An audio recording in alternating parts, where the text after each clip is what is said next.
आज हम वैद्युत विभव के आंकिक प्रश्नों को हल करेंगे। और पहला प्रश्न है 3.4 गुणे 10 की घाते -7 कूलाम के आवेश को अनंत से किसी बिंदु तक लाने में 1.7 गुणे 10 की घाते -5 जूल कार्य करना पड़ता है। उस बिंदु पर वैद्युत विभव क्या है? तो हमको आवेश दिया गया। आवेश किससे लिखते हैं? स्मॉल क्यू से लिखते हैं। तो स्मॉल क्यू का मान हमको दे रहा है 3.4 गुणे 10 की घाते -7 कूलाम। तो ये आवेश क्यू का मान हो गया। अब इतने जूल कार्य करना पड़ता है। कार्य कैसे? डब्ल्यू से लिखते हैं, वर्क। और डब्ल्यू का मान के दिया 1.7 गुणे 10 की घाते -5 जूल। वैद्युत विभव की गणना करनी है। और वैद्युत विभव किसे कहते हैं? एकांक धन परीक्षण आवेश को अनंत से वैद्युत क्षेत्र तक लाने में जितना कार्य करना पड़ता है वह उस बिंदु पर विभव कहलाता है। तो विभव v बराबर होता है W अपॉन Q0, या यहां पे Q माना तो Q हो जाएगा। W का मान कितना दिया गया? 1.7 गुणे 10 की घाते -5 दिया गया, जूल है। और Q का मान 3.4 गुणे 10 की घाते -7 दिया गया, है ना। दशमलव दशमलव हट जाएगा तो ये हो जाएगा हमारा 17/34 गुणे 10 की घाते -7 है। जब इसको ऊपर ले जाएंगे तो प्लस का हो जाएगा। आधा समान है ना, तो गुणा में घाते जुड़ेंगी। तो 7 में -5 जोड़ना तो कितना बचे? 2 बचेगा। ये 10 की घाते -7 जब ऊपर ले जाएंगे तो प्लस हो जाएगा। तो 7 -5 2, 10 की घाते 2 आ गया। 17 एकम 17, 17 दूनी 34, 1/2। और 10 की घाते 2, 10 का 2 बार गुणा, 10 दहम 100। और जब 100 में 2 का भाग करेंगे आएगा 50। और वैद्युत विभव का मात्रा क्या होता है? वोल्ट। तो यही हमारा आंसर हो जाएगा। अगला प्रश्न है, यदि दो बिंदुओं कैपिटल ए तथा कैपिटल बी पर वैद्युत विभव क्रमशः 2 वोल्ट, है ना। तो कैपिटल ए पर विभव हमको दिया गया 2 वोल्ट, यानी वीए मान लिया। तो हमको बोला 2 वोल्ट का विभव है बिंदु ए पर। और बिंदु बी पर जो विभव दिया गया वीबी, वो हमको 4 वोल्ट दे रहा है। तो 8 माइक्रो कूलाम के बिंदु आवेश को, तो क्यू आवेश का मान हमको दे रहा 8 माइक्रो कूलाम, है ना। इसको कूलाम में चेंज कर लेते हैं। तो 8, 1 माइक्रो कूलाम बराबर 10 की घाते -6 कूलाम। तो कूलाम में चेंज हो गया। तो 8 माइक्रो कूलाम के बिंदु आवेश को बिंदु ए से बी तक ले जाने में किया गया कार्य की गणना करनी है। तो डब्ल्यू का मान हमको ज्ञात करना है। तो आवेश को कहां से लाते हैं? एकांक धन परीक्षण आवेश को अनंत से वैद्युत क्षेत्र तक लाने में जो कार्य करना पड़ता वह क्या कहलाता है? वैद्युत विभव कहलाता है। तो हम कहा ए से बी तक ले जा रहे हैं, कितना हो जाएगा? वीबी माइनस वी ए बराबर होगा डब्ल्यू अपॉन क्यू। अब मान रख देते हैं।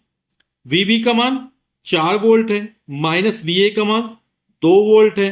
डब्ल्यू का मान हमको ज्ञात करना है। और क्यू का मान 8 गुणे 10 की घाते -6 हो जाएगा। इसको सॉल्व कर लेते हैं आगे। तो 4 में से 2 जाएगा, बचेगा 2, बराबर हो जाएगा डब्ल्यू अपॉन 8 गुणे 10 की घाते -6। क्रॉस मल्टीप्लाई कर देंगे तो डब्ल्यू का मान निकल आएगा 8 दूनी 16 गुणे 10 की घाते -6। ठीक। अब कार का मात्रा क्या होता है? जूल होता है। तो यही हमारा आंसर हो जाएगा। लेकिन 10 की घाते -6 इसको माइक्रो में चेंज कर लेते तो ये कहलाए 16, है ना। 1 माइक्रो कूलम 10 की घाते -6 कूलम होता है। तो ये माइक्रो जूल में आएगा, 16 माइक्रो जूल। क्योंकि 1 माइक्रो जूल वाला 10 की घाते -6 जूल होगा, है ना। तो 10 की घाते -6 जूल हटा, तो यहां पे लिख दिया हमने माइक्रो जूल। प्रश्न संख्या 3 है, दो बिंदुओं के बीच विभवांतर 60 वोल्ट है। तो विभवांतर यानी कि वी ए माइनस बीबी बराबर कितना दिया है? 60 वोल्ट दिया गया है।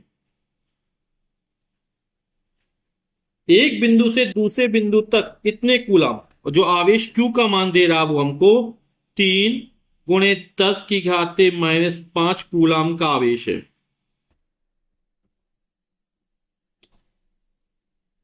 ले जाने में कितना कार्य करना पड़ेगा? तो डब्ल्यू का कितना का करना होगा का मान हमें ज्ञात करना, डब्ल्यू का मान हमको ज्ञात करना है। यानी जो 3 × 10 की तो माइनस 5 कूलाम का आवेश है वो बिंदु बी से ए तक ले जाया जा रहा है, तभी वी ए माइनस बी का वी का मान 60 वोल्ट दिया गया हमको। तो वैद्युत विभव की परिभाषा से V A minus V B बराबर कितना हो जाएगा, डब्ल्यू अपॉन क्यू हो जाएगा। मान रख देते हैं V A minus B B का मान 60 वोल्ट है, डब्ल्यू का मान हमको ज्ञात करना है, और क्यू का मान दिया 3 × 10⁻⁵ क्रॉस मल्टीप्लाई कर देंगे तो डब्ल्यू बराबर हो जाएगा हमारा 60 × 3 यानी 180 × 10⁻⁵। अब यहां पर दशमलव मानेंगे स्थित, तो एक अंक किसका है, 2 अंक किसका है। जब दशमलव इस तक खिसकता है ना, राइट हैंड साइड से लेफ्ट हैंड साइड की ओर आता है, तो क्या कर देंगे, इसमें 2 जोड़ देंगे तो हो जाएगा दशमलव यहां माना 1 अंक 2 अंक, तो हो जाएगा 1.8 × 10⁻⁵ में जब प्लस का 2 जोड़ेंगे तो माइनस का 3, और कार का मात्रक जूल। यानी दशमलव जब इस तब खिसकाएंगे है ना, तो किस में जाता है, प्लस में जाता है, और जब इस तब जाएगा तो माइनस में जाएगा।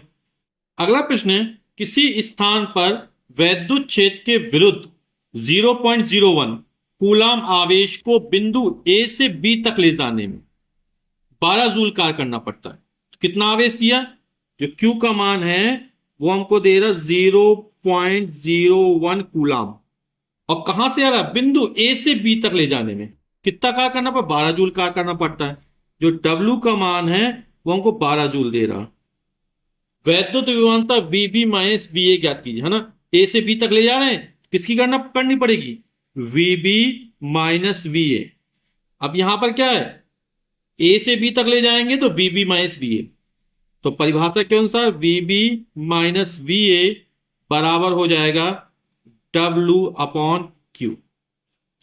मान रख देते हैं, डब्ल्यू का मान दिया 12 जूल और क्यू का मान है 0.01, एक 2 अंक बाद दशमलव हटाएं, 2 जीरो बढ़ा देंगे तो हो जाएगा 2 जीरो बढ़ गया बटे 1, 1200 बटे 1 यानी कि 1200 1200। और वैद्युत विभव का मात्रक या विभवांतर का मात्रक जो होता है वो वोल्ट होता है। तो ये हमारा आंसर निकल आएगा। प्रश्न है, किसी अल्फा कण को 10 वोल्ट विभवांतर से ले जाया जाता है ना, तो जो विभवांतर है यानी V A minus V B, ये जो मान हमको दिया रहा है वो 10 वोल्ट दे रहा है। किए गए कार्य की गणना करना है, और गणना के जूल में करना, डब्ल्यू का मान हमको ज्ञात करना है। तो V A minus V B by W upon Q होता है, और क्यू क्या आवेश है, तो यहां अल्फा कण दिया जा रहा है ना, अल्फा कण पर कितना आवेश होता है, जो अल्फा कण होता है वो 2 प्रोटॉन और 2 न्यूट्रॉन इन कणों से मिलकर बना होता है, अर्थात हीलियम का नाभिक होता है। तो इसमें 2 प्रोटॉन के बाद धनावेश होता है, और क्यू बराबर एन इंटू ई होता है, तो एन का मान 2 हो जाएगा और ई का मान 1.6 × 10⁻⁻19 कूलाम। तो अल्फा कण पर इतना धनावेश होता है 2 प्रोटॉन के बराबर, तो 16 दूनी 32, ये हो जाएगा 3.2 × 10⁻⁻19 कूलाम का आवेश होता है अल्फा कण पर। तो फॉर्मूला लगाते हैं, वैद्युत विभवांतर V A minus V B बराबर हो जाएगा हमारा डब्ल्यू अपॉन क्यू। ठीक है, तो V A minus V B का मान कितना दिया है, ये हमें 10 वोल्ट दे रहा, बराबर डब्ल्यू का मान ज्ञात करना हमको, और क्यू ये 3.2 × 10⁻⁻19। ठीक, इसको सॉल्व कर लेते हैं, क्रॉस मल्टीप्लाई हो जाएगा तो हमको डब्ल्यू का मान निकाला, डब्ल्यू बराबर हो जाएगा हमारा 3.2 × 10, है ना, × 10⁻⁻19। 10 को हम 10⁻1 मान सकते हैं, है ना, तो गुणा हो रहा 10⁻1 में 10⁻⁻19 का गुणा होगा जब, तो घाते जोड़ेंगी, तो +1 में -19 जोड़ेंगे तो माइनस का 18 बचा रहेगा, तो हो जाएगा 3.2 × 10⁻⁻18, और काल का मात्रक जूल। तो ये कि हमारा क्या हो जाएगा, आंसर हो जाएगा।